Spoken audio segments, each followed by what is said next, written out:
But football without fans is not. You play a football match without fans, you're getting it. It can be the greatest game in the world. If there are no people there to watch, it becomes nothing. And to Johnson. Johnson. And a goal by Johnson. Larson. Oh, he's in. Henrik Larsson! That is sensational! Nakamura. He has done it. Isn't that just typical? The game is over. The Rebels have won. A star is born at Celtic. Champions. That's who we are.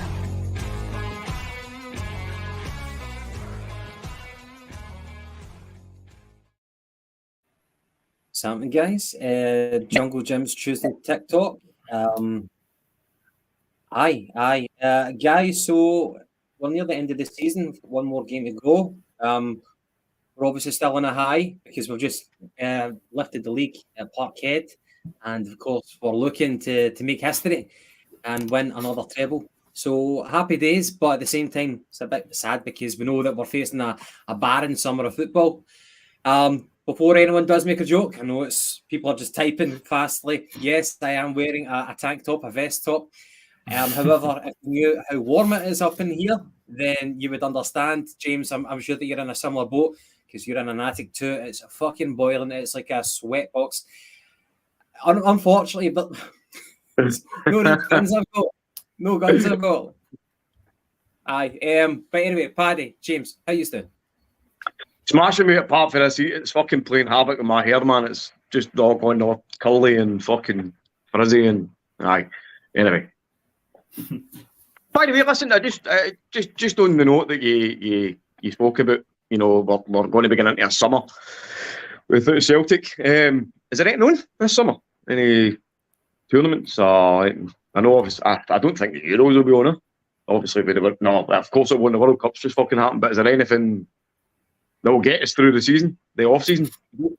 See, even when if it was like, if it's not the World Cup and it's not the Euros, then you know it's not worth it. Like the only thing that could maybe capture attention is Copa America. I don't think Copa America is scheduled this summer, but even at that, Copa America is like normally shown at ridiculous times, and some of the games are panned. But if anybody tries to appease us with like AFCON or women's football, each to their own. But that's not going to make a difference to my summer. Sorry. By the way, I watched the women's game the other day, the cup final, and it was actually pleasantly enjoyable. Obviously, there was some physical aspects on show that was nice to see, but it was a decent game. And great to obviously do the girls lifting the cup. Aye, it's good. I guess. By the way, I've got to say about the women's game, I know that we don't talk about it. I think, hand on heart, I'll say that I underestimated how quickly it could become popular for a lot of the mainstream fans, because it gives the opportunity for people who don't normally go to the games, or gives the opportunity for a lot of fans who don't normally get the chance to go to the games to go along and introduce a new generation and stuff like that. And and obviously there's some characters. You've got Fran Alonso, who get headbutted earlier on in the season by his Rangers counterpart, and then he was celebrating with his interview. I don't know if any of you guys saw it. And of course, Jacinta has stole many a man's heart as well. So I guess it's interesting and it's gaining publicity, and that's what you want at the end of the day. You don't want to see it fall flat in its face, but it's getting a lot of attention. So fair play, and I hope it gets more popular. I'm not saying that I'm a believer yet, that I'll start watching it, but when I saw her face, I'm a believer. Aye. So, Celtic, they lost the league in the final game of the season. Must have been heartbreak, but of course they won the cup. So, fair play to them. They're doing well.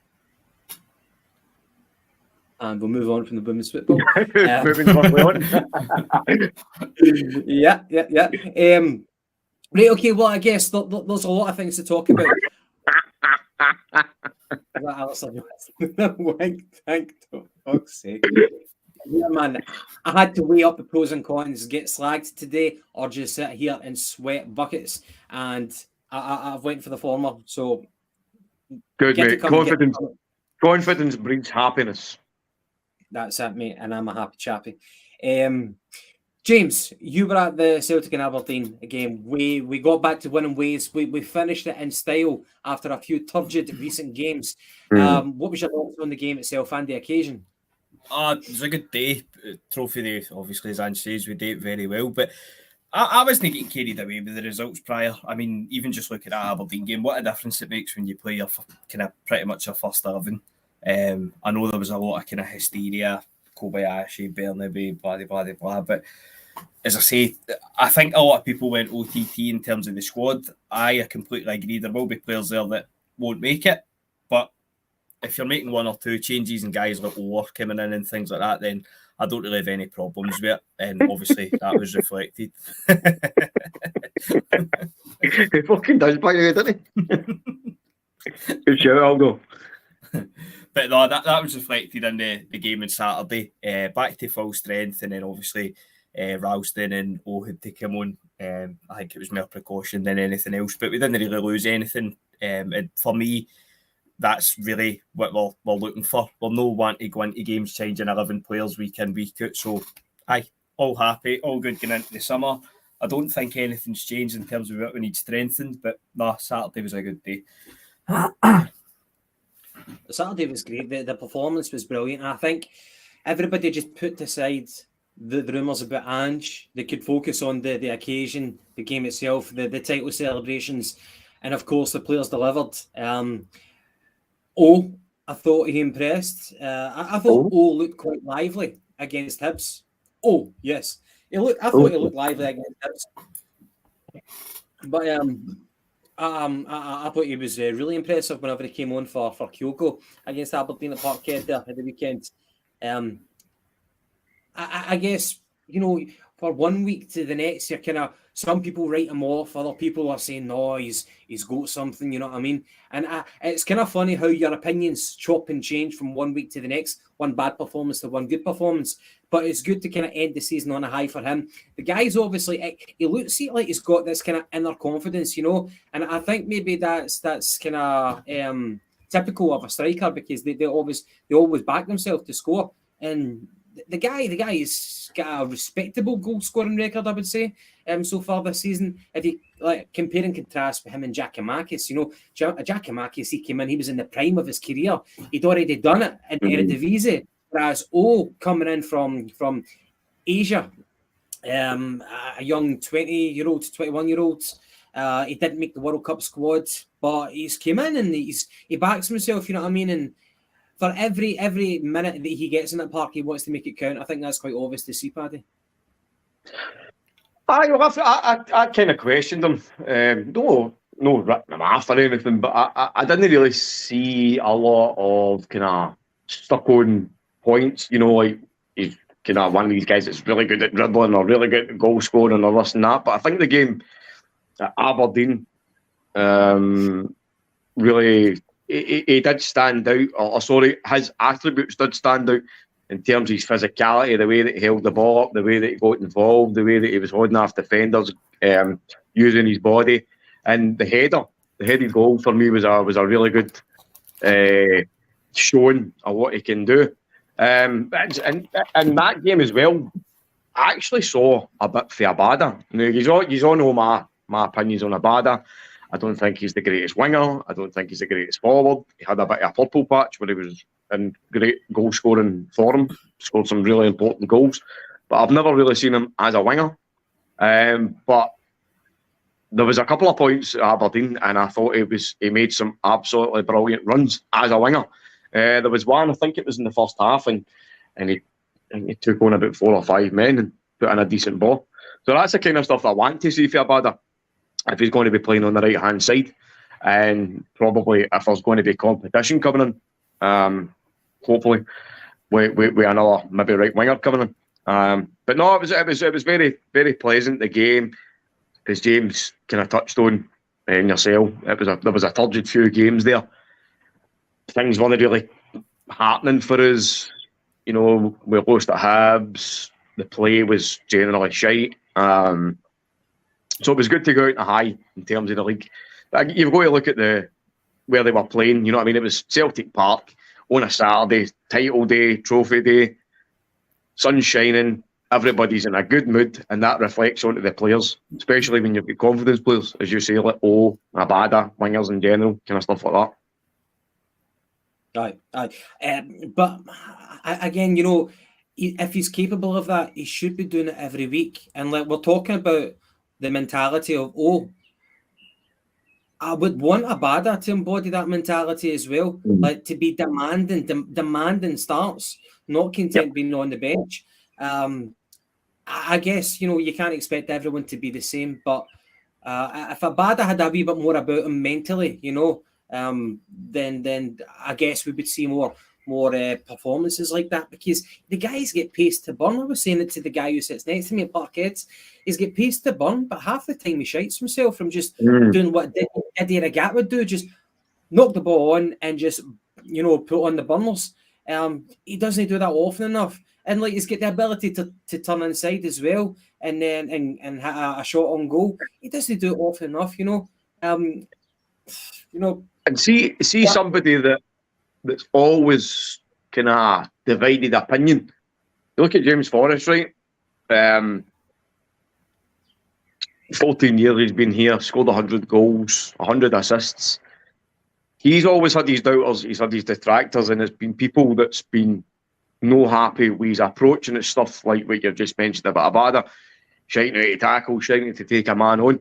So, I mean, James Forrest is by far, and has been by far, a better winger for Celtic than what Abada has. Yet, for some reason, we hold Abada in higher esteem than James Forrest.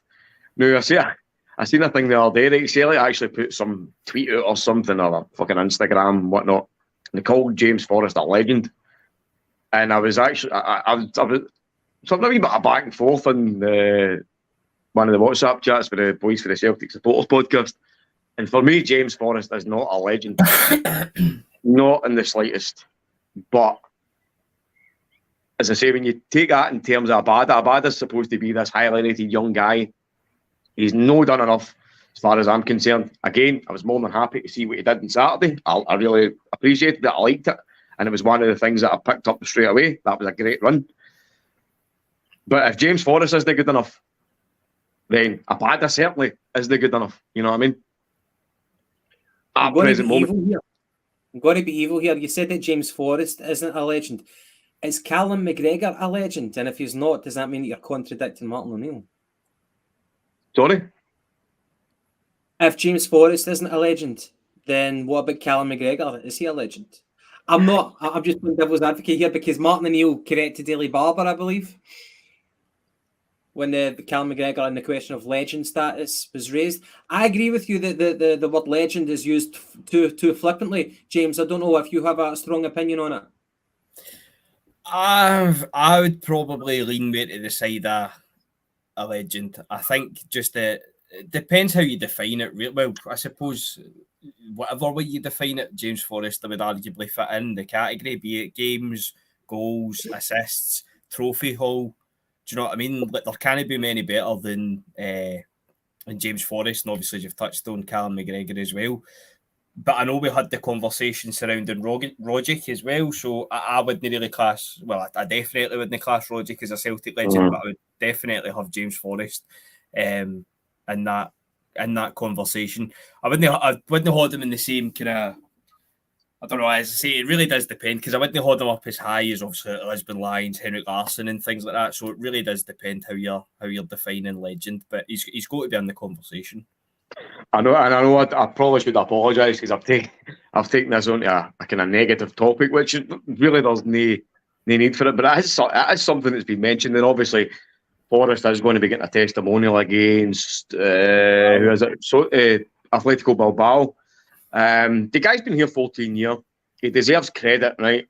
But James Forrest, other than probably maybe a 3 or 4 year spell, he's never been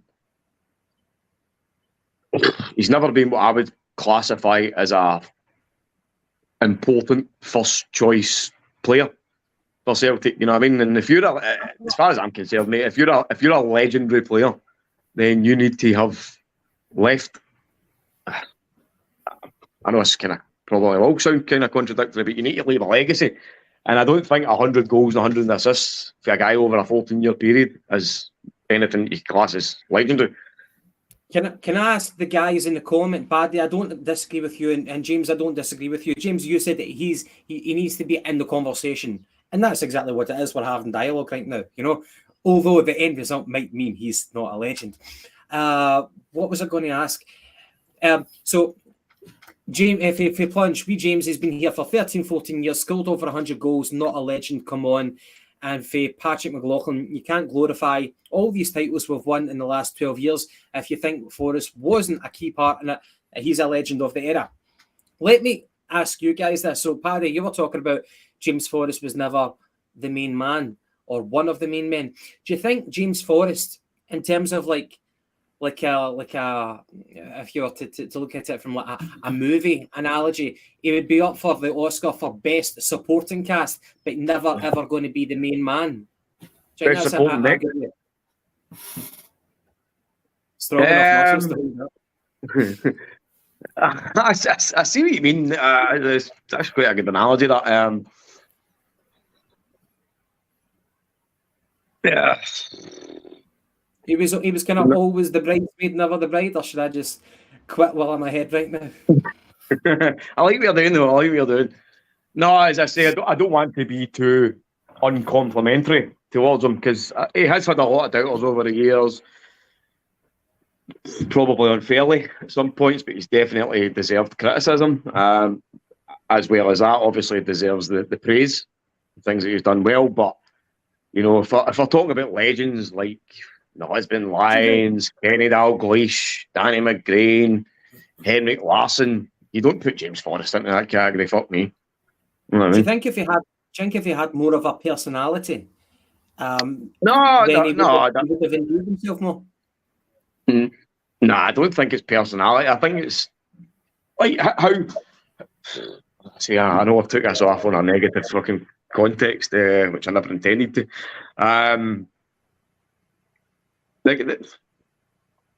He's done a great job. He's been here 14 years. He's a youth product, which is always great to see. But I don't think he's anywhere near as in high esteem as what he's been touted as by some folk. But that's just my opinion. I might be wrong. I certainly know.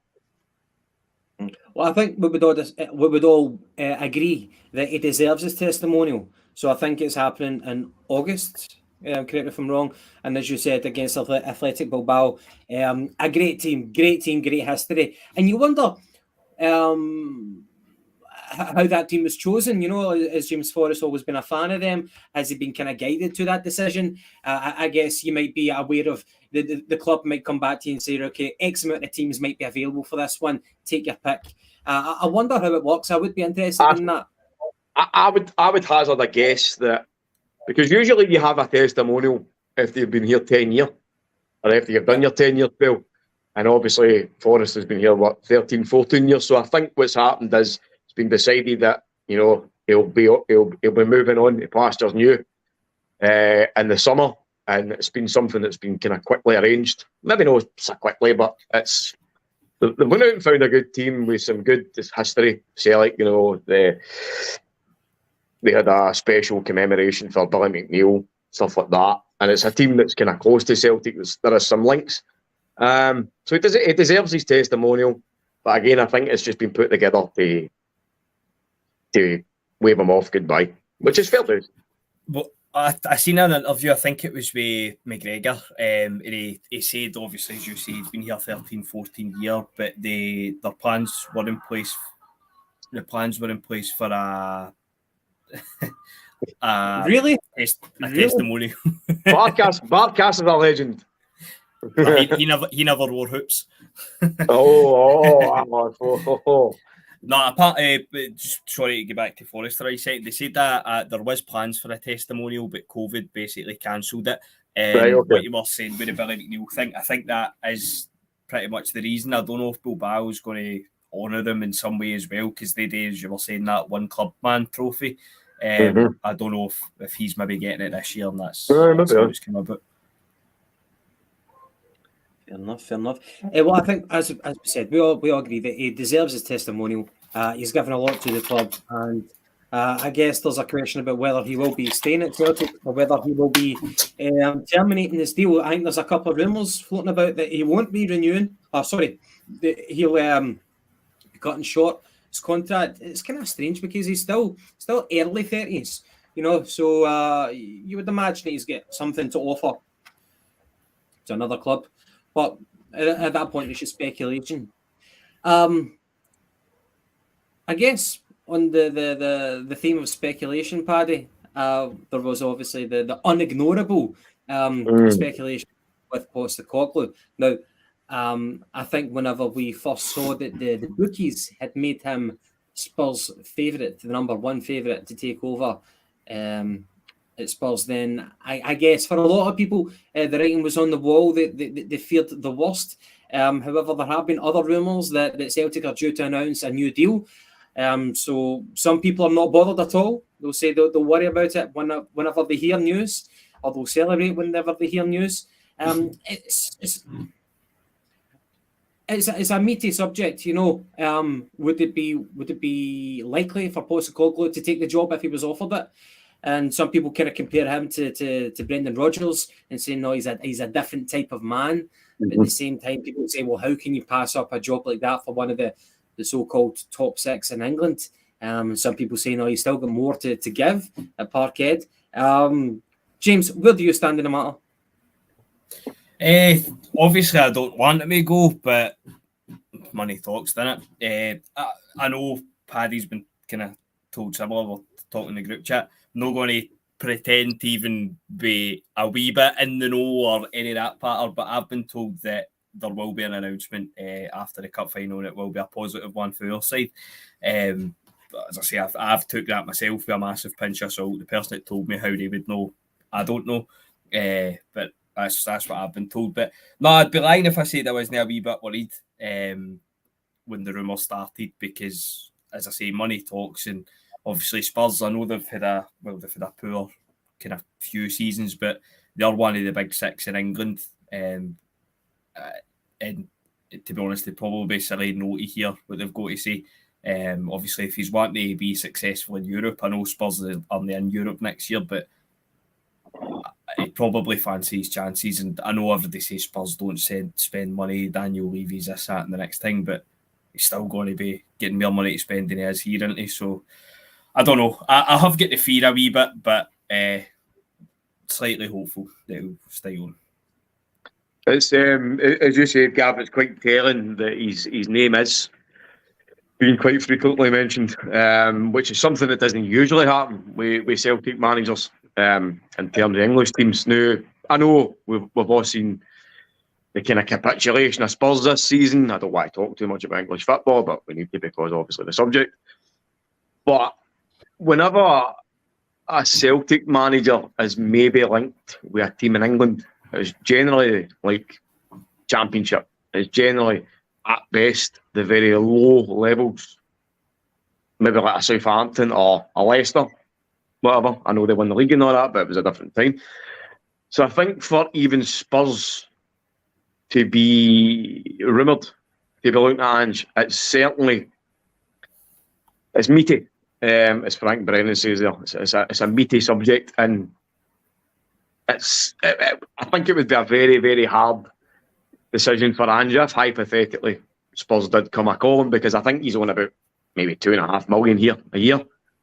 Conte was on about fucking 15, 16, 17. So you're talking maybe somewhere 10 million, 8 to 10 million, which is a massive, massive upscale in wages.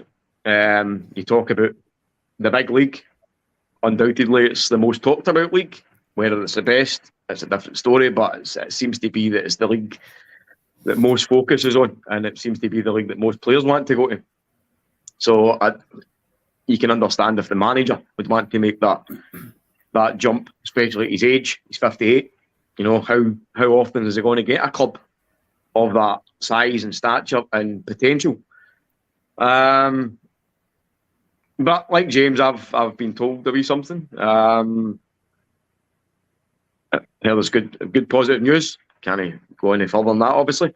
So I'll wait and see what happens after the cup final.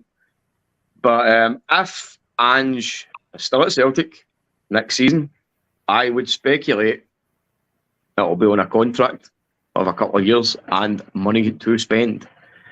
So I think Ange believes in the project. I think he wants to continue on with the project, make us bigger, better, make a better impact in Europe, more specifically the Champions League.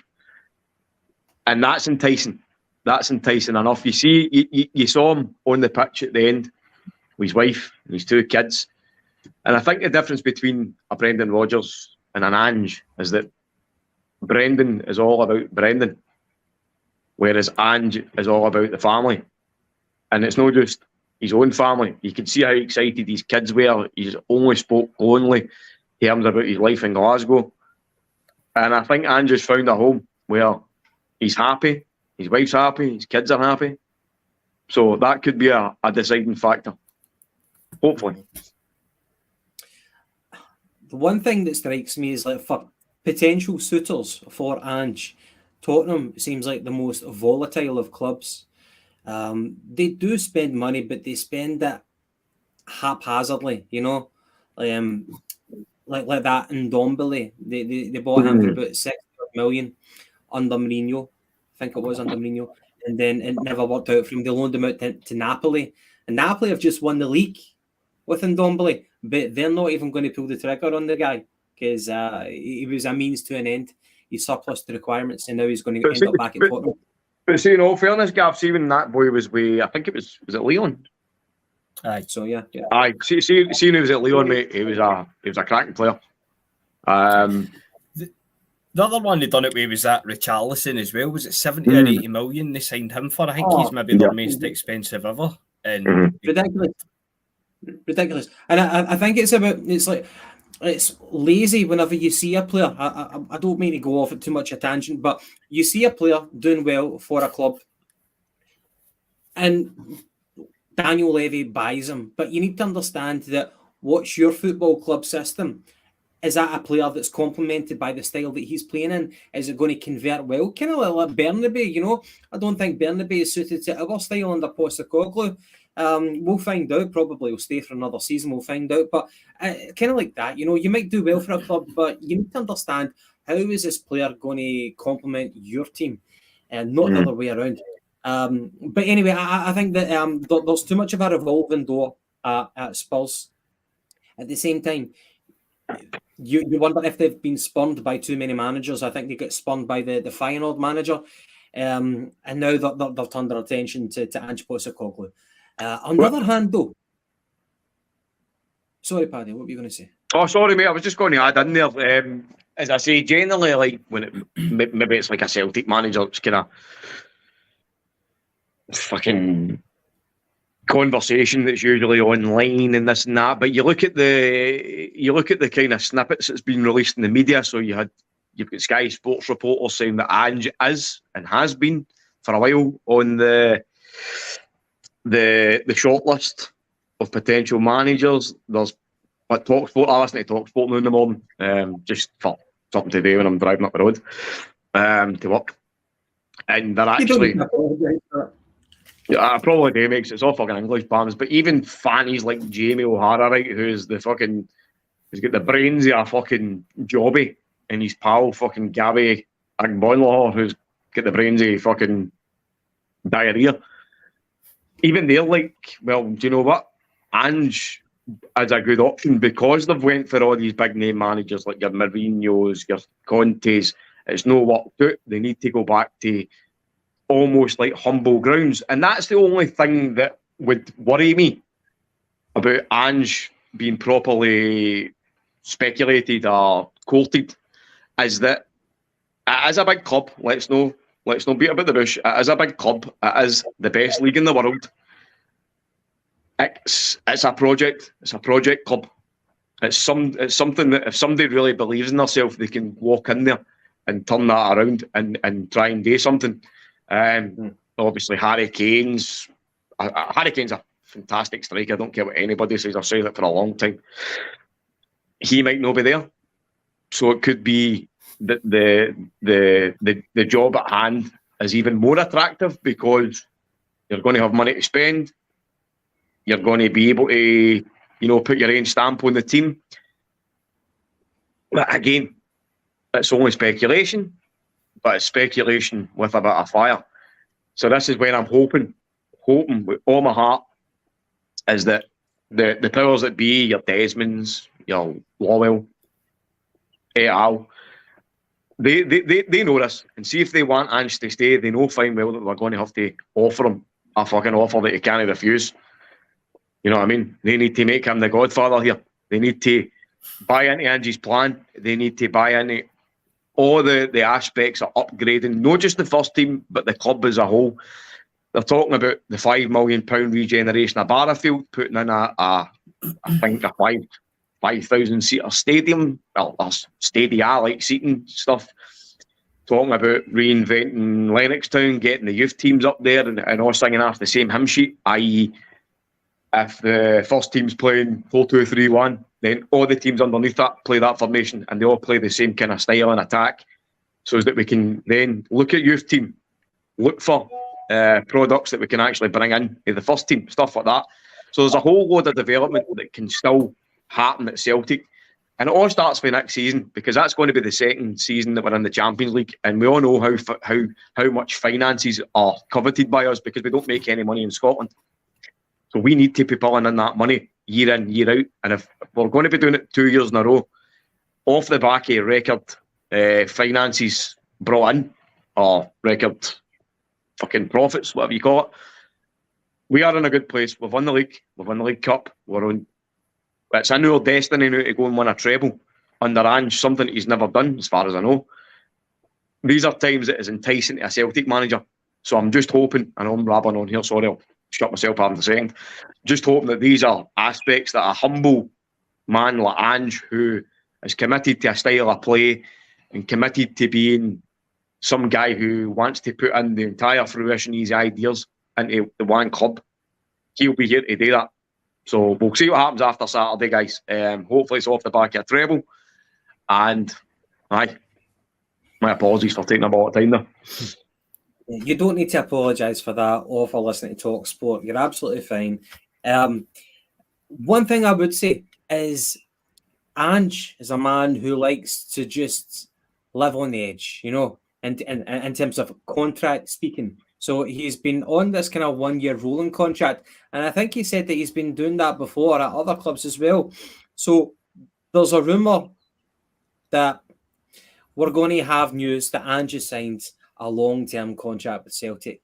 Now, we know the benefit of that to us because, well, for one, whenever Brendan Rodgers left us, we got a fair bit of money, a fair bit of compensation. I always feel, see, in comparison to players getting sold, to managers, players, you normally get the value for money. If you've got a player nailed down in a contract, then you get the value of the sale. Whereas with managers, historically speaking, you don't really seem to get much of a compensation. So we got to be Brendan Rodgers. We got a fair few pennies for Brendan, and I guess with the speculation, it does kind of make you consider what life would be like without Ange, and how shortchanged you would feel if we never got compensation. So a long-term contract suits us. Does it suit Ange? So I was just wondering what the likelihood is of Ange signing a long-term deal, unless you've got some sort of gentleman's agreement that he can leave whenever he wants, as long as, a king's ransom is met. James, do you have any firm opinion on that? I know he said before that he likes the idea of the year rolling contract because it gives him some kind of leeway to hold over the board as well, obviously, if the shit kind of starts to hit the fan or whatever. But I mean, if you look at the clubs he's been at previously, obviously no fucking disrespect to the J League and A League and whatever, but it's totally different, and it's like a totally different ballpark, even in Scotland when you're dealing with Champions League money and things like that. So I mean, in terms of offering them a contract, firstly, it'd probably be silly to reject it because I dare say basically everything will be improved terms. I probably would be looking for assurances for the board, but that's just me with my tinfoil hat looking back to the past. As I've said before, I think you can draw parallels for where we're at just now and where we were at when Rodgers left, in the sense that we want to take that next step and really kick on, try our best to become a force in Europe, be that Europa League or maybe getting through a Champions League group to the last 16 or whatever ambitions would be. Obviously, we've seen the last time how that played out, so I just hope we're not walking home for Hampden to Neil Lennon being announced as the Celtic manager again. So, aye, but no, I'm a lot more Keep hopeful this Lowell out the shovels. Keep him out the shovels. Because I think if like news like that get announced, then we would be the ones who'd be breaking benches on our way home. The other thing is somebody, I don't know if it was Frank who mentioned it, but you know, we've got this this thing booked in Japan, you know, for a pre-season. It would how hollow would it feel going there and Ange wasn't your manager? I don't want to entertain this prospect any longer, you know, but it just feels unthinkable going to Japan without Ange. It just seems weird. Anyway, guys, so why don't we speak about the season itself, like a kind of a recap? I'm going to say that my most memorable game was the Hearts game at Tynecastle. It was the first game that we played with VAR domestically. 4-3 ended up. Greg Taylor get the winner, and I felt that had all the kind of the ingredients to be a memorable day. I loved doing the post-match review afterwards with you guys jumping on and talking about it. It was such an emotional game. Obviously, the fact that I think, speaking for most Celtic fans, we strongly dislike Hearts. So it's always a tasty encounter there. And then there was the controversy of VAR. I think, was it Matt O'Reilly who hit it off one of their players? He handballed it in the box and it wasn't given as a penalty. that Michael Smith, wasn't it? Aye, I think it might have been the legend that is James Forrest, to be honest. You could be right. Well, we were denied a penalty, even though afterwards, you know, there was so much controversy. So we felt kind of hard done by that. And the game kind of ebbed and flowed. We were up, then we were down, and then we managed to make it 4-3 in the end. And like fucking Shankland, he got a hat-trick, and we gave away 2 penalties, I think, in that game as well. So there was just so much happening in that game, and to come away with a victory, despite all the controversy, I think that was the most memorable game for me. I thoroughly enjoyed that, perhaps even more memorable than the 4-0 game against the Rotten Mob at Parkhead. Any contenders for you guys?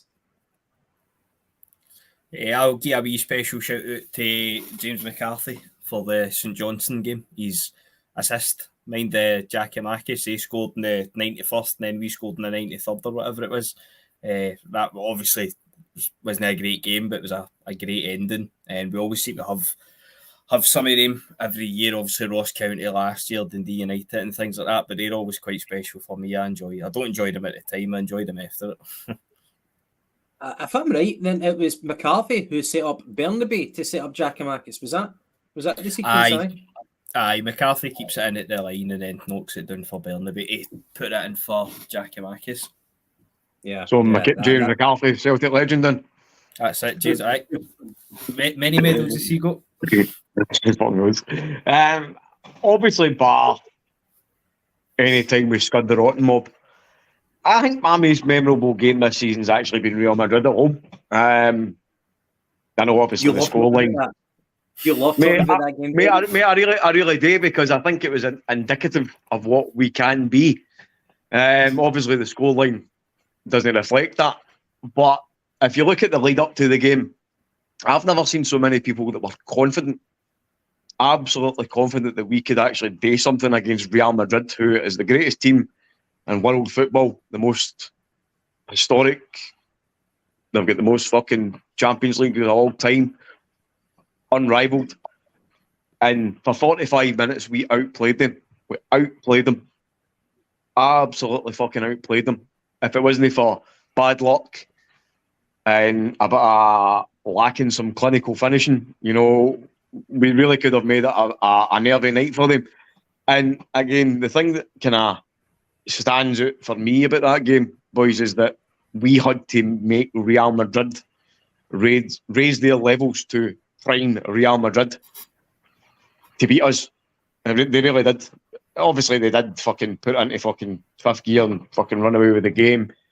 Luka Modric probably has played the best game I've ever seen for an opposition player in all my time watching Celtic. But that game really, really sticks out. As I say, I'm hoping that some of the things that we showed that night with a group of young players, inexperienced players at Champions League level, taking that experience that they learned that night and taking the experience for the lows of getting beat off of Shakhtar, this and that, taking that in the next season, having learned the kind of levels that it takes to compete at that level, it will do us the world of good. But again, just for the passion that was there, the noise, as soon as that Champions League music get played, mate, it's, you know what it's like fucking, you know, the hairs on top of your fucking balls stand up when you hear that, you know. So, but other than that, beating the Huns anytime. I've got to say, I thought we capitulated in that game. Oh, we did. But that was the second half. Like Benzema went half injured. Hazard fucking scored against us. Hazard can't get a game for them, but I don't want to spoil your memories, Paddy. It's all right. I'm only trying to remember the first 45 minutes, so. Welcome to Dell, Celtic Supporters Podcast. Hope you're doing well, mate. Right, okay. Ball bag of the year. I know we do ball bag of the week, but ball bag of the year. I'll give it a bit of thought. Anybody got any contenders? Michael Beale will be in the mix, no doubt. I'm going to go for Andy Walker. Maybe that should actually be reserved for ball bag of the century. I just think that wee horrible man is completely fucking deplorable. I seen a quote for Neil Lennon, right, and it's nothing to do with Andy Walker. It's on another guy who's kind of that ilk, but not quite as bad. It was about Charlie Nicholas, and it must have been for his last Prince Andrew, aye. No sweat. Sorry, it was a quote for Neil Lennon. It must have been for his last 10 years manager. And he was talking about Charlie Nicholas, and he was basically saying this guy's never stepped foot through the doors of Celtic Park, you know, as a fan. And all the time that he's been there, it's only been to kind of rabble rouse and fucking cause controversy. But I think the guy, guys like Chris Boyd, right, you know what they are? They're there just to fucking flame the fires. That's just an idiot. Let him fucking do what he's doing.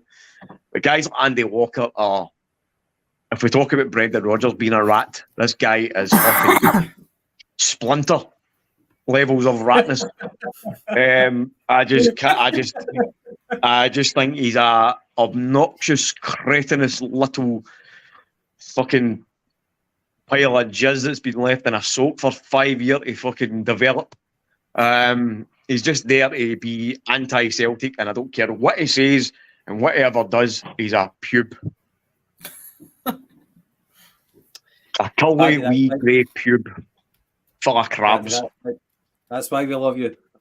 That's a good case, a very, very strong case that you make. James, can you beat that? I don't think I can, no. It's going to be Michael Beale, doesn't it? I know it's the obvious one. Maybe I like Michael Beale. I will.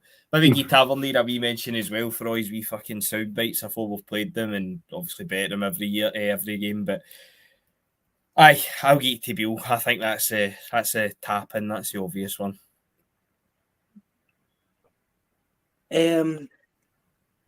Biggest surprise of the season. I think it would have to be Greg Taylor. I think we kind of forget about it, but the form that he showed at the start of the season, you know, he was nailed on to be like, for that segment of the season, he was like the player of the half year for us. You know, if you were giving out awards at that stage, I think nobody really, maybe unless you actually you work at Lennoxtown.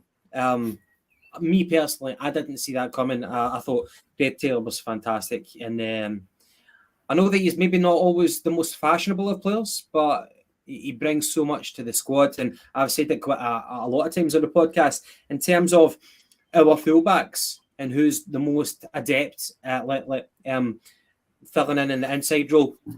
I think Greg Taylor, probably because he started out his career as a midfielder. I think he really suits that style. So Greg Taylor for me, biggest surprise of the season.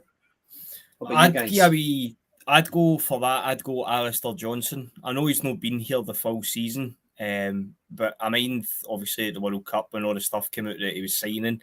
I don't know if it was Belgium game. He'd take all like, the World Cup. I don't know if it was Belgium. The first kind of half of the first game, he looked all right. And then the rest of the games, I thought he looked fucking terrible. And I must admit, I always said, I think I said on here a few times, I always thought we were guilty of overrating Juranovic. No saying he was a bad player. Obviously, he was a good player for us. But I had the fear, I must admit, after the back of the World Cup. And the guys just came in, hit the ground running. I'd say he's far surpassed what Juranovic ever was for us. So I'll get to him because, as I say, I wasn't confident. Obviously, we're losing a kind of first team regular, so it was Johnson all day for me. And that was going to be my pick as well. Unfortunately, he jumped in before me. I was the same as you, mate. As soon as I heard all the talk about him coming, I was intrigued to see him because I'd never heard him. I actually missed that first game in the World Cup. Well, supposedly it was really good. And then the two games that I watched, I was like, oh my God, this guy's fucking rotten. But when you look at his impact, as you say, first and foremost coming in and replacing Juranovic, who was a first team regular, somebody who was really liked the club, coming in and replacing him was a big task. But Alistair Johnson has come in and just blown him out the water. And I think he's the type of player that we really have been crying out for in this team. Somebody with heart, somebody with dig, somebody with fight, somebody that doesn't give a fuck is going to go through anybody to get the ball. And we could be doing with another 2 or 3 Alistair Johnsons. So I think Alistair Johnson has been fantastic. Massive surprise and delighted with his contributions. Looking forward to next season. I'd agree. And on top of that, the boy can actually play, you know. He isn't just a hard man, you know, he can actually play football. See, whenever you said, AJ, it kind of made me think that this might sound negative, but I'm still going to ask it. Out of all the new faces that we brought in, going back to the summer, the new faces that we brought in, apart from AJ, who has strengthened our team? Who strengthened the first 11? Well, I don't think that any of the players, even including Moy, I think they were all brought in as squad players. I don't think O was ever going to come in and replace Kyogo. I don't think that Haksabanovic was going to come in and take Jota's place, or even Maida seems to be a bit of a favourite. And I know that's something that's been levelled at the manager, obviously that wee kind of poor run of games we had prior to the weekend there. Guys like Bernabe, like the form that Taylor was in, Bernabe was never going to come in and take his place, and you could probably go through all the signings that we did make. The only one that we actually needed to come in and hit the ground running, walk into the team was Johnson, and because we sold Juranovic. So I know obviously people's been slaughtering, myself included, slaughtering Kobayashi and stuff like that, but these guys, the young guys, have only brought in to walk into the first team. I think that's what we need to do this summer coming. We need to sign first team players. We've got enough squad players. We need to probably trim it down a bit. We need to go in and sign the players that's in the first team. They need to kind of become squad players if I want to kick on. Right. Well, I'll ask you a wee question, Gav. Sorry if you don't mind me cutting in. Who's been your most disappointing player this season? That's exactly what I was going to bring up. Oh, sorry, mate. Sorry. Oh, no, mate. Go ahead. Great minds think alike. I was actually going to have... There was like a part in the season, 2 games, which were massively, massively disappointing for me. But in terms of footballers for Celtic, I would say Haksabanovic. Now, you might be tempted for Abada, but Abada has kind of been pretty much the same as last season. Haksabanovic came in, he looked, there was something about him, like he could do it playing his left, playing his right, low centre of gravity. He looks like a player, he looks like an exciting maverick. It's not worked out for him, and I've said I don't think it's going to happen for him at Parkhead. I hope I'm wrong. Why would I want to be right? Why would I want to write a player off? But just from the evidence, doesn't do it for Celtic. It certainly doesn't do it in the big games. I think he's one of those players who flatters to deceive. He's the biggest disappointment for me. And the other thing is, like, that Russian mob bought him for roughly about 6 million.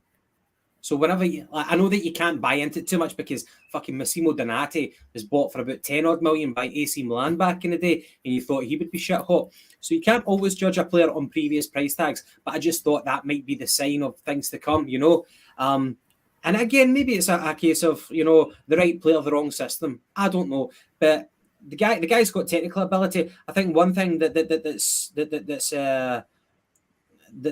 evident is he's not a proper athlete. He can't run back and defend because obviously you defend as a team. I don't think he's able to shoulder that part of the game, that responsibility.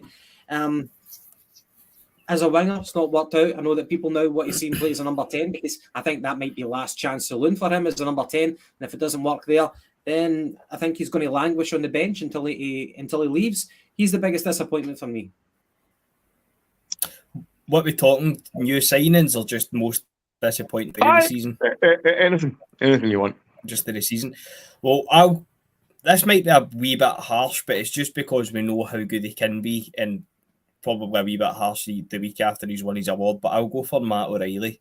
I don't think he's hit the heights he hit last season. I think he still had a decent season, but I think he's shown that he can be so much better. And hopefully, obviously, he'll kick on and get back to that if he's still here next year. I'm going to bring up this comment because I was going to go with the exact same pick as you there, Jamesy. Chris D, truly believe our best player next season isn't playing for us yet. Do you mean somebody we're going to sign or a young player or what? Just give a wee comment, let us know what you're talking about. Same as yourself, Jamesy. Matt O'Reilly. I think the stats have been a bit misleading this season because I think his stats are pretty well. I think they're really, really good, but in terms of applying that to the football pitch, 90 minutes every week, I think he's been a passenger. Nowhere near the levels of last season.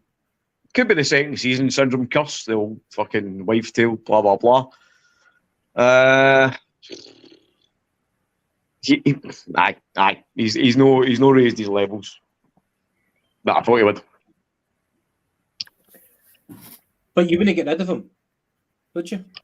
Well, I think if you look at O'Reilly's probably going to be one of the guys that's most highly coveted, if you want, because he's England connection. He's played in Fulham. I know he's playing for Denmark and that, but he has played in England. He's got the connections there.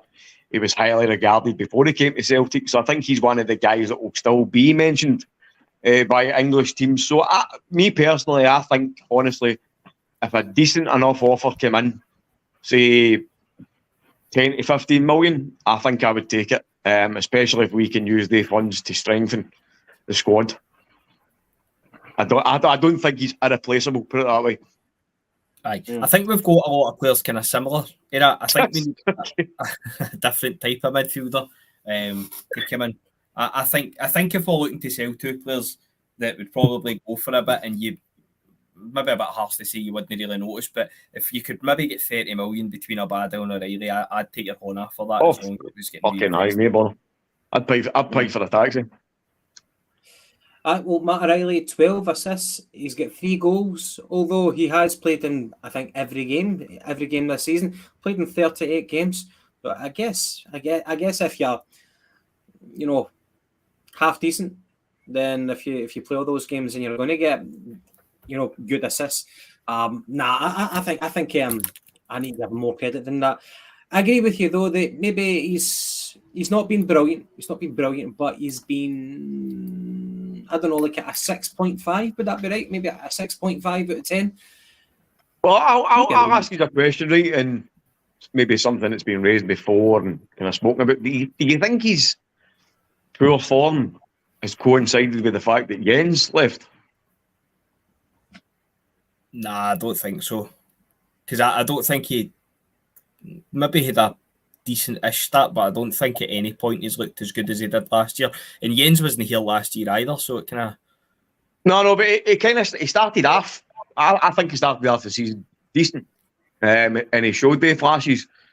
But just when I think about it, kind of reminiscing back, like I don't think he's been very good since Jens left. And I might be reading into it too much, but obviously, it's like sometimes when you're at a club and your best pals come in. That's something that they had said repeatedly in the media, that they were best friends. They grew up in the Fulham youth team, Fulham Academy, and then the next minute, Jens is kind of sharp as a tack. He's away. He's ended up at Schalke. I think Chris D nails it. I like that comment. I do. He's not a killer. We want fucking killers, man. Yes. Midfield ages. Yeah. And Haksabanovic as well. He's not a killer. Flatters to deceive. But in terms of the biggest disappointment I have, and it's not centred on a player, it was in terms of Europe, okay? The two games against Shakhtar, okay? So this will be one of the few criticisms I'll have of the group, of the team. Shakhtar were there for the taking away when we played them in Poland, I think it was. They were there for the taking, and we only managed to draw with them. They looked shell-shocked. We were playing very, very well, but we missed chances. Giacomakis had a great chance at the end, but we shouldn't have even came to that chance at the end. We should have put them away, buried them earlier than that.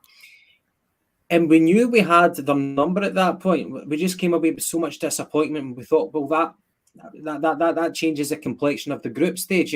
We could have maybe been threatening for second place, but after that, I think we knew, at best we're going to be fighting for third. When we got them Parkhead, I know that Mudryk scored a really good goal, but Cameron Carter-Vickers should have brought him down before he even reached the halfway line. Cameron Carter-Vickers should have copped a yellow for that. But Shakhtar, biggest disappointment for me, away and at home. Very, very, very disappointing. You get leeway for the Real Madrid games, of course you do, and but Shakhtar just they were not a decent team. They were not better than us, and I felt that showed a bit of inexperience from us. So I'm hoping it was massive inexperience, mate. But the thing that changed the game for me was the physicality element. You talk about Mudryk, whatever his fucking name is, Mudryk. I know he's obviously got a big move to Chelsea and he's been kind of uninspiring, but so is the whole fucking Chelsea team. But that was a guy who was massively rated, and you saw what he could be in the games against us, and it was like it reminded me a wee bit of Samaras. The fact that he could just be like a galloping horse, mate, and that's what he did against us, and that's what turned the game. And it was down to lack of physicality. We just could not handle him. We couldn't handle the pace. Gary Melrose has just said it there. Physicality and pace, neither of which we have. And that was the biggest killer in the Shakhtar games for me, mate. Okay, so who's the most underrated player that we've got? Maybe we've kind of said his name already in passing. Most underrated player?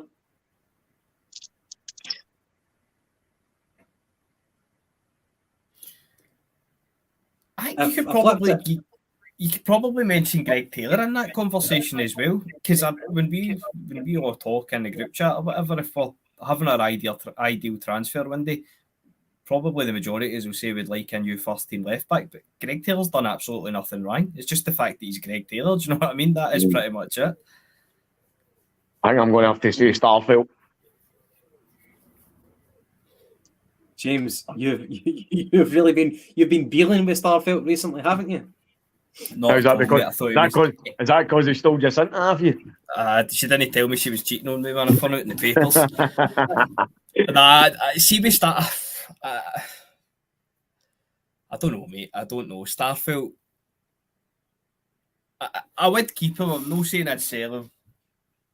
I just think we could get better. As I said before, whenever last time we were talking, Starfelt seems to divide opinion, and obviously I'm probably in the wrong side of the fence in this one, admittedly, but he was brilliant at the weekend, scored his goal, but the games before it, he was making mistakes, he was conceding his goals, and apart from that goal that he conceded, he was solid. That doesn't wash me. Just be solid, don't concede the goal. Do you know what I mean? The game at Ibrox, 100% McGregor's at fault as well for it, but Starfelt definitely plays his part. And then, was it the Hibs game as well? I can't remember after that made. There was another one as well, and it was the same again. Apart from that, he was solid. I like Starfelt. You probably can't tell, but I think he is all right. But I think if we were going to spend 5 or 6 million, I think we could. If you're spending 5 or 6 million, for me, you can get better than Starfelt. For 5 or 6 million, you can't get better than Carter. So that's where it comes through for me. Of course, he could get better than Starfelt, but I think some. I've been massively guilty of this as well, right? And listen, we all know what Starfelt's flaws are, but I think sometimes as a collective, we can maybe focus too much on his negatives and overlook what he does good. Because can I meet easy target if you want? James, who was a bigger bomb scare then? Like, by the way, I don't even like using that term for Starfelt, but him or Boyata? Who would you feel more confident with? I'd feel more confident with Starfelt. I would. As I say, I don't take this as I'm slaughtering Starfelt, because that is by Starfelt is a good player. Starfelt 100% is in the starting 11 there on merit. Of course he is. I'm not saying he's a bad player at all, but as we were talking about, like, within our budget, can we improve upon him? I think we can. Like, for instance, as I say, if we're going to be looking to sign players, maybe £5-6 million. Spend 5 or 6 million, get better than Starfelt. For me, you can spend 5-6 million, get better than guys like Carter, Vickers, and Jota. You probably can. So that's just where I'm coming at it for.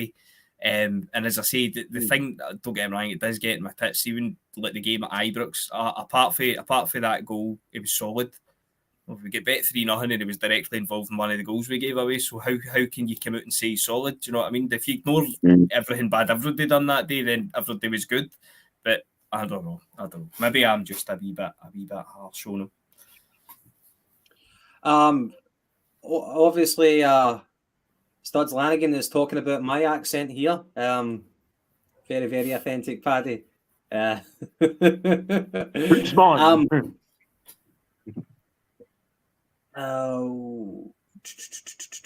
Right, okay. Next season then, the expectations. You forgot one. You forgot the most important one there, mate. The baller. Who's the favourite? Who's been the best? All right. It's either Vickers or Kyogo, man. It's difficult to separate the two. See, I think one of the most important results of the season was the 2-each game at Ibrox, because that really extinguished any hope that they had, because Michael Beale had came in, they'd won a couple of games and they had this plan: win all the head-to-heads, and then they'll claw back the points. That was the plan, and there was a gain in momentum, a gain in confidence, and there was this kind of this overused word, narrative. We always use that word in podcasts, narrative in the media, and people were latching onto it because it was the only kind of hope that people had of of making the season competitive. But that game at Ibrox, the 2-each game where Kyogo scored right at the death, and he broke his duck against the Rotten Mob as well, that was massively important, and we would never have done that without Vickers.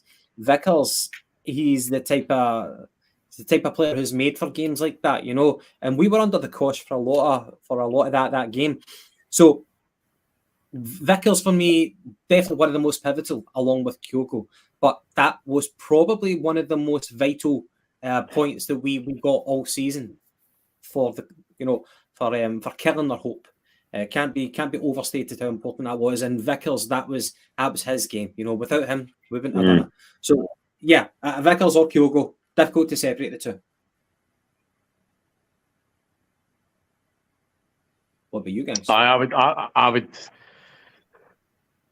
would probably go with Ridgie's logic there. I think it's a bit unfair sometimes, because if the forward player is performing magnificently and the defender is performing magnificently, you're probably going to go with style over substance, aren't you? So I'm going to go with Kyogo. I think his goals, especially when he was doubted for a period there, I think over 30 goals is a magnificent achievement. He's a game changer. He's a happy wee guy. He's not got much strength, right enough. Did you see the stadium try to lift that fucking the trophy Saturday? The camera panned to him and it was as if he was fucking lifting a fucking ton weight.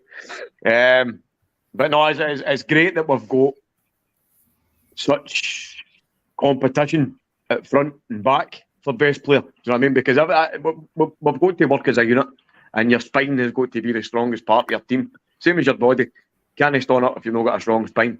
And Vickers is a godsend, and Kyogo's a godsend. So if I pick Kyogo, you pick CCV, doesn't matter. Blessed to have the two of them. I'd probably said Kyogo right up until the last few weeks, but I'd probably, as you say, got a ball here. I'd get to Carter Vickers. Just with obviously that wee bad run as results we had, just shows you how important he is to us, how consistent he is, and how much the drop off is to like Kobayashi and Awata obviously filling in there a wee bit. But I'll get to Carter Vickers just in the mail. But as you say, Carter Vickers or Kyogo, it could be any of them. Yeah. So looking ahead to next season expectations, I guess with the expectations you can divide it into the category of domestic and the other one for Europe, of course. It always is with Celtic, and more often than not, it's disappointment is the ongoing trend for Europe.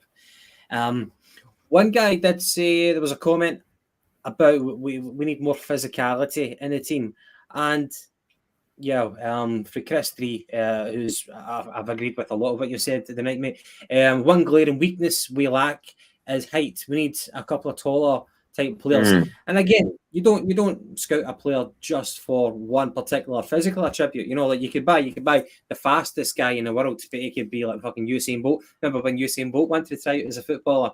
He would have looked an absolute donkey. All the pace in the world to burn, but he's not a footballer. And same again, you're looking for an all-rounded player, but it's the benefit of that physicality. And I noticed that, see, when we played like Leverkusen last season, like they were decent, you know what I mean? They were decent, verging on very good, you know. But the one thing they had was none of them were lacking in physicality. They could all run, they could all guard the ball, you know, hold off a man. I think we've got some very good technical operators. McGregor, Hatate, example, but and even Kyogo as well. But physicality, we are short of physicality, and that kind of leads on to my question here about next season expectations. Now, one thing that I think is going to happen is I think the league will be closer. I think that Michael Beale, although I don't like to focus too much on what the Rotten Mob will do, I think kind of prepare for the worst. I think that they will go for physicality. I think that they always have done it. Going back to the 90s, they've always had physical players in their lineup. And I think Michael Beale will go for that again. Players with pace, players who can, you know, out-muscle us. And I'm not saying that next year will be the year we'll be falter. I'm not saying that at all. I still think we'll win the league, of course. But I just think that I'm sick of getting bullied sometimes against them, even though we're the better technical players. I'm sick of that. Lundstrom, you know, the last game he played against us, he looked back to his best, which is insulting because he's a shite player, you know what I mean? A Sheffield United reject, but he's kind of, sometimes we make him look good. we don't bully him. We don't have the players to bully him or to bully our counterparts in general. So what I'm saying is, I think the league will be closer. Still think we'll win it, but in reference to Chris D's point, physicality is something that we miss. It'd be nice if we sign players who not only fit the system but who are also physical. So, a bit of a rambling point there, Paddy or James. What's your thoughts for next season? I think you've hit the nail on the head, mate. I think we need to be a lot more physical. We are quite a wee and quite a weak team. Obviously, as you've said, out with kind of Carter Vickers, we don't really have a big physical presence. I think we've all said at one point or another we'd like to see a big physical presence in the middle of the park. Whether or no we'll go out and sign that remains to be seen. For me, that's vital for Europe. I think it's something we missed massively this year. I know people say it maybe isn't in Ange's style, Ange's philosophy, however you want to word it. But for me, if you look at last year, I think you would like to think at least that we would learn from it. And for me, that was a glaring weak spot. Similar to when Rodgers was here, you can't play into every game playing the same. You've got to be a wee bit more pragmatic sometimes. And obviously, as Paddy said earlier, we were absolutely fantastic against Real Madrid for the most part. We get bet 3-0. Doesn't matter. If we do the same next year, then we haven't learned then. Play as well as you want. Points make prizes. As you say, domestically, the league's the bread and butter. Just get the League One. Don't really... The Cups are a cracking day out, 100%, but the league's the bread and butter. Get the League One. In terms of Europe and the Champions League, it depends on the group, really. If we get a decent group, I actually think, for what I've seen, I think Pot 1's actually easier than Pot 2 this year. So if we get I don't know, maybe like a Portuguese team, Porto, Benfica, whoever it would be, then maybe we can try and hit second place, but I'll be happy with third. See, for me, to be honest with you, if we're only going to get to second place in the group stages, I would just like to see us win a knockout tie in Europe, in the Europa League. See, just to touch on your point, Gav, there was a comment there from Plunge. Ange doesn't play the physical game. That probably could be aimed at him, but you look at two players specifically, right? And two players, especially one player who I've already mentioned quite highly a few moments ago. You look at Carter Vickers, right? There is no denying whatsoever that Carter Vickers' physicality and domination in games wins us games, right? That's a physical aspect of the game. Alistair Johnson's come into the team and showed that his physicality is more than capable of coming into this team of Ange's.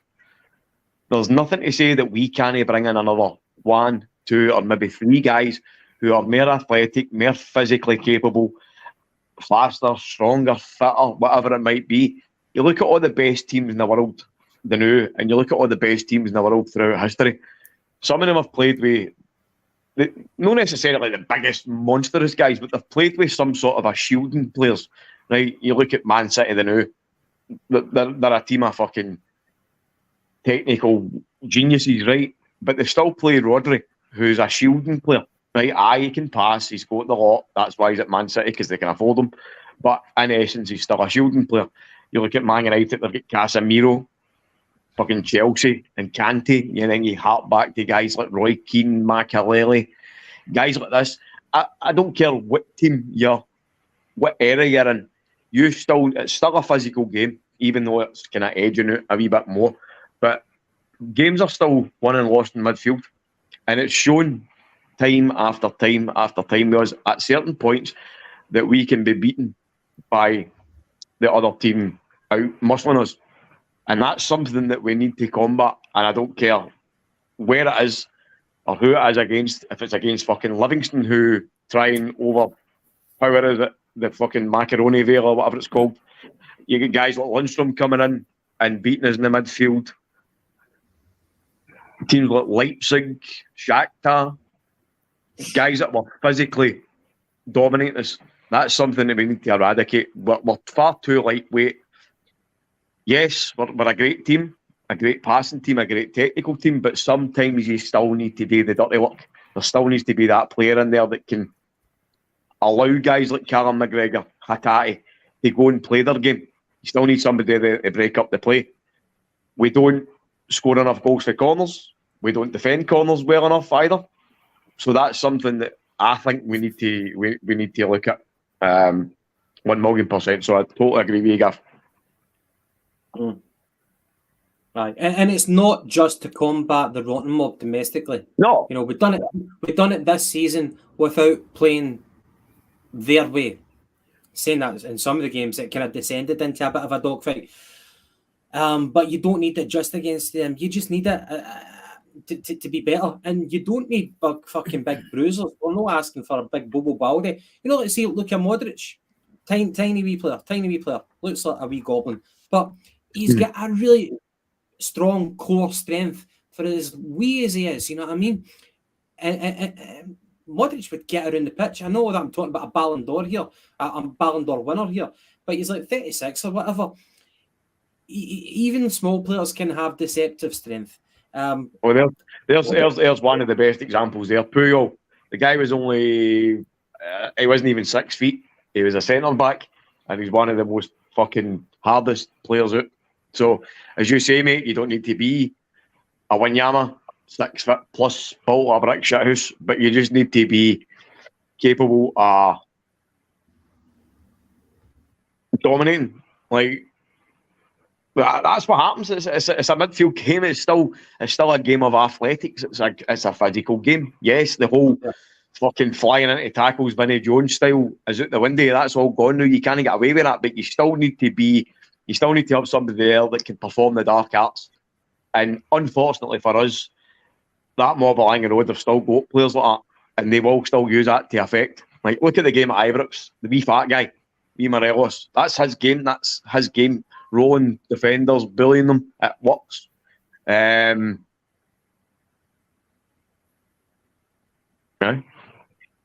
Yeah. Right. Okay. So, I guess for next season expectations, we would love to do another treble.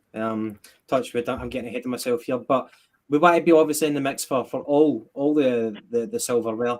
For Europe, it's difficult to kind of plot your pathway. You know, Champions League group stages, you want to get second if possible. We had like a proper conversation about this earlier on this season on the podcast.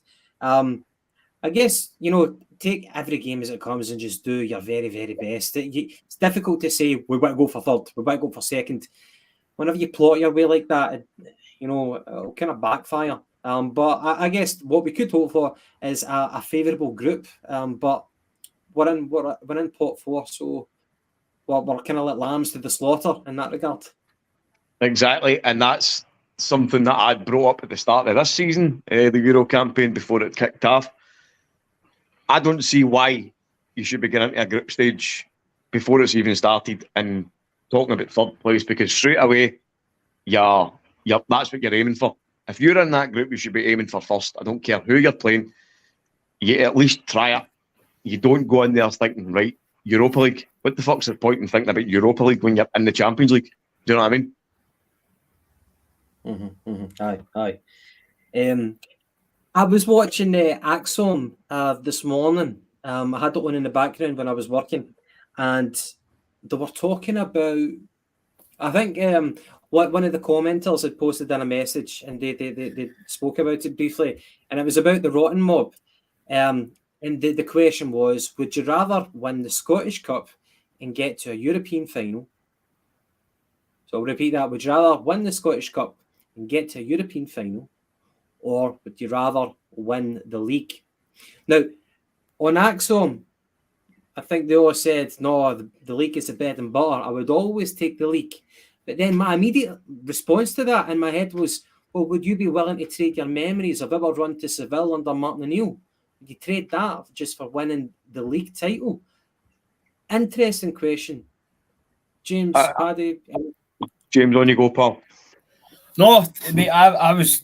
You've literally kind of stole my thunder there, because I was going to say the league, but then, as you say, like when you look back now, if you trade your memories to win the league that year for obviously what happened, then you wouldn't swap it for world. But I think when you ask it kind of obviously prior to the event surmising it's going to happen, then I think you'd have to say the league, to be honest with you. If it would maybe different if you said winning the Europa League or the Europa Conference League or whatever, then aye, fair enough. But especially if you're getting into the Champions League and everything that comes with that in terms of winning the league, then I would say I'd take the league.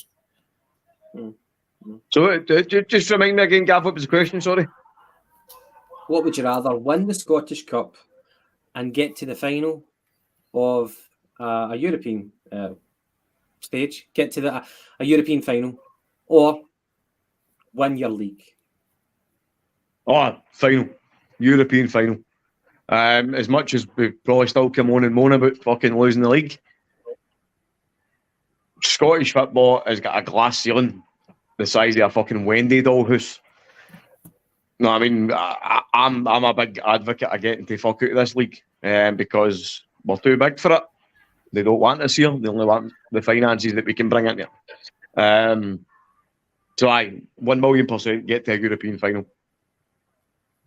Because we can come again, we can go and win the league again next year. And we've won the league. Fucking, we're going to be, we're on course very, very soon to have the most league titles in the bag over any team in this country.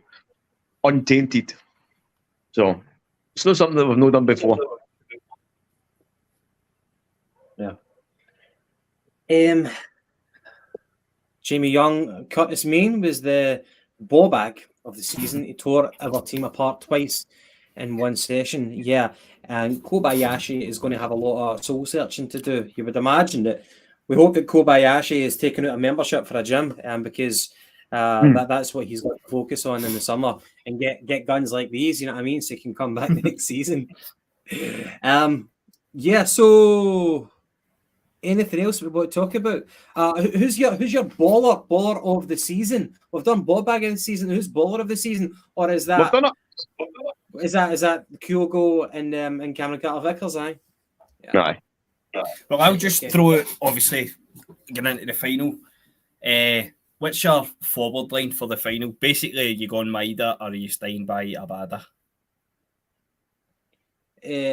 For me, Maida.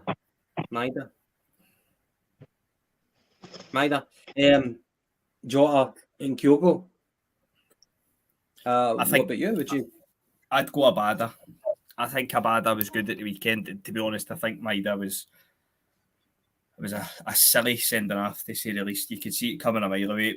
Pretty much felt as if he was trying to get sent off. So, I'll go with Abada. I'll stand by Abada for the weekend. Yeah, Maida looked a wee bit strange in that Hibs game. It's like he had demons or something. You know what I mean? Aye. I would go with Maeda, but in saying that, if I was to play Maeda, I would put him onto the right-hand side. I think Jota needs to go back to the left, and we stop trying to accommodate Maeda on the left for whatever reason. It's going to be a Hampden. It's going to be a big open pitch. We need Jota in his preferred position, which is the left-hand side, because we need him running at defenders, cutting inside, and hopefully try to get shots on target. You could easily use Maeda or Abada down the right-hand side for pace. I wouldn't be against starting Abada, but I would definitely stick with Maeda, but on the right-hand side. To plunge. I think the answer to your question, it's an unpopular one, but it has to be a Rangers player. So I guess the answer is, who do you think the best Rangers player is? I'll leave that one to you, but I'm eager to hear what you say. But I don't think you're going to find a better player who's playing for Hearts.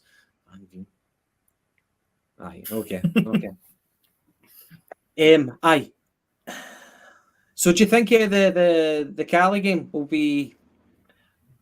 Do you think it'll be a straightforward formality? Do you think it'll be an entertaining game, a high-scoring game? Do you think it'll be a slow first half? What do you think? How do you think it'll play? I know fuck all about Cali Thistle right now. I couldn't tell you. I would imagine that they're going to play 5-4-1 or 4-5-1, probably something like that. Well, what I will say to you, Gav, and I'll let Jamesy take this one away first, but what I will say to you is Billy Dodds is the manager of Cali, and he said that he knows the secret of how to beat Celtic. So, he knows something that nobody else knows. I And he's saving it. They're obviously just going to come out and kick us up and down the park. I'd like to think it'd be straightforward, but just because it's a cup final, I'd take your horn off for any kind of win, but I'd like to be 6 up for half time. Remember that game between Hearts and Gretna, where Hearts went in as the overwhelming favourites, but it ended up going to like extra time. I don't know if it went to penalties, but like Gretna came so close. The biggest underdogs for a generation probably. Dr. Kenny Duker, remember him? Was that the striker? Manager? No, the striker. I think he was like a doctor, and he was playing football part time for Gretna. Did James Grady play for Gretna? Aye. Do you remember that game when it was like him for Partick Thistle playing against Celtic? It was on the TV. It must have been like a Sunday. And I think it was Baldy. It must have been Baldy who challenged for him. And it was just like one of the kind of innocuous, like arm gestures, and end up pulling his shorts. And Grady's willy was just like wagging in the wind. And like that's obviously well imprinted in your memory. Yeah? I was like, did I just see that? And like, I was just moved on from there. The commentator never said anything. I'm sure I just saw something there. Anyway, I guess there's no point to that. But I think it was Ian Cocker that day that was commentating. No doubt, mate. No doubt. I see what you did there. No. I see what you did. Balls deep. Okay. Well, I guess that's it. We've run for an hour and a half. Is there any final comments for you guys? So, the game, James, you got a ticket? I do, yes. Came this morning. Oh. Good stuff. I hope that we do a post-match. Depends where we are in the world, but hopefully we do one. So I guess we'll be back maybe the weekend for a post-match. We'll see. Making no promises. Guys, if we're doing it, it will be straight after the game because I will have some, hopefully, celebrating today. You deserve it, mate. Thank you. It was that. Hey, anyway. By the way, biggest mystery of the season: how the Rotten Mob have not conceded a penalty at all. Still no conceded a penalty, no. Is that a mystery, really, though? Yeah. I would be inclined to say it's instead of being a mystery, it's a Masonic conspiracy. Right, anyway, guys, thank you very, very much for tuning in. If you haven't done so already, hit the like button, subscribe if you haven't done so. Tuesday night, fuck it, we'll catch you. It's always so awkward when we finish these things. I need to brush up on this. Just be ruthless and just say, fuck off, we're gone. Right. Anyway. Yeah, so, as always, just to echo what Gav says, thank you so much for the comments. All the comments all throughout the season, being with us through another epic year at Celtic. Hopefully, we sign off on the highest of highs on Saturday. Saturday, yes. Hopefully, we can do a wee post-match for you as well. And we'll crack open the beers and whatnot. But please like, subscribe, all that jazz. And we'll see you soon. Catches. Ciao.